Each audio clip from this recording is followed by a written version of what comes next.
sebuah perusahaan, piutang menjadi sangat penting ketika perusahaan menghitung jumlah piutang yang optimal. Apalagi, piutang juga harus dikelola secara efisien, karena ini menyangkut laba dan biaya yang timbul dari piutang itu sendiri. Pengelolaan piutang umumnya berisi tentang perhitungan dan analisis penjualan produk dalam suatu perusahaan. Manajemen piutang perusahaan meliputi mulai dari penjualan kredit sampai pada pelunasan. Semua proses tersebut diharapkan dapat berjalan dengan lancar agar tidak menimbulkan penumpukan modal yang nantinya akan berakibat pada operasional perusahaan. Dalam bisnis atau usaha, manajemen piutang adalah serangkaian kegiatan yang dilakukan untuk mengelola kredit suatu perusahaan. Kalau dalam sudut pandang akuntansi, piutang adalah tagihan perusahaan kepada pihak luar yang harus diselesaikan dengan menerima sejumlah uang yang sesuai. Piutang timbul karena adanya penjualan barang atau jasa yang dilakukan secara kredit.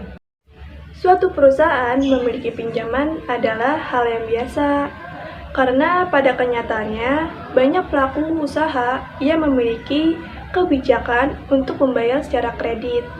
Ya walaupun memang lebih baik melakukan penjualan tunai, akan tetapi piutang juga dapat meningkatkan keuntungan bisnis.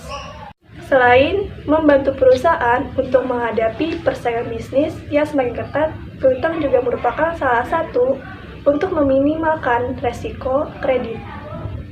Ada banyak alasan untuk menerapkan kebijakan kredit. Salah satunya adalah terbatasnya daya beli konsumen. Dengan adanya kredit, diharapkan konsumen akan terus membeli atau mengkonsumsi produk atau jasa yang ditawarkan, sehingga penjualan terus berjalan. Namun, dalam praktiknya, tentu saja hal ini tidak semudah yang dibayangkan, karena seringkali ada hutang buruk atau macet yang akan nantinya berdampak negatif pada bisnis.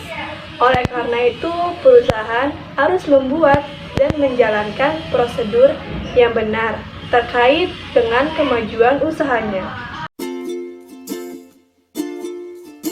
Merangsang minat para pelanggan, menaikkan volume penjualan, meningkatkan laba bersih perusahaan, dan strategi memenangkan persaingan atau memperbesar market share.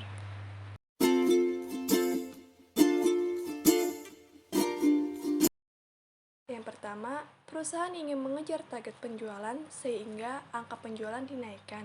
Yang kedua, perusahaan dalam memperbesar penjualan dengan menaikkan penjualan produk boleh dibeli secara non-tunai.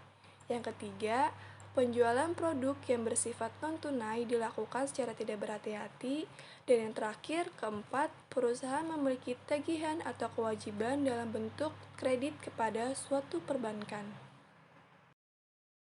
Ada beberapa acuan nih yang harus diterapkan oleh perusahaan untuk memperkecil resiko timbulnya bad debt, yaitu yang pertama, menghindari keputusan penjualan produk pada saat pasar dalam kondisi fluktuatif atau akan berada dalam kondisi menuju krisis moneter.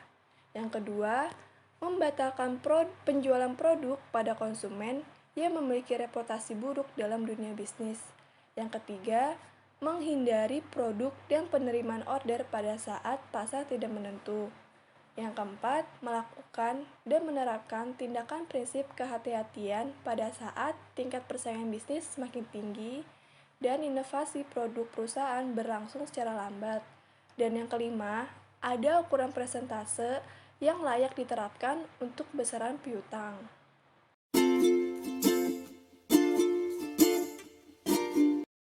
Yaitu ada kepercayaan, waktu, resiko, prestasi, adanya kreditur, dan adanya debitur.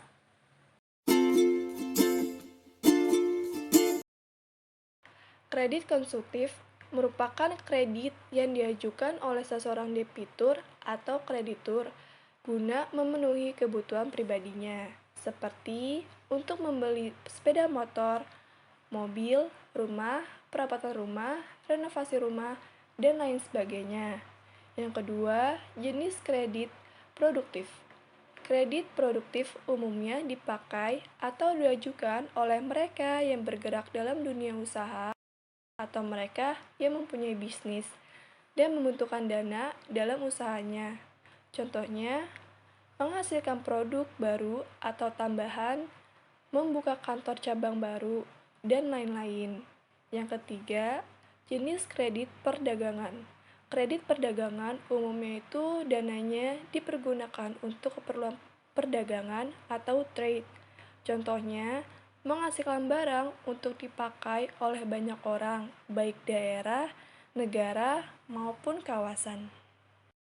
Untuk kredit jangka pendek memiliki jangka waktu maksimum 1 tahun. Contohnya, petani yang bercocok tanam, yang usai pertanamannya adalah dalam kurun waktu hanya 1 tahun. Yang kedua, kredit jangka menengah itu memiliki jangka waktu antara 1 sampai dengan 3 tahun. Contohnya, pembelian bahan baku, membayar upah buruh, pembelian suku cadangan, dan lain sebagainya. Untuk kredit jangka panjang, memiliki jangka waktu yang lebih dari 3 tahun. Contohnya, keperluan investasi, penambahan produk, membuka kantor cabang baru.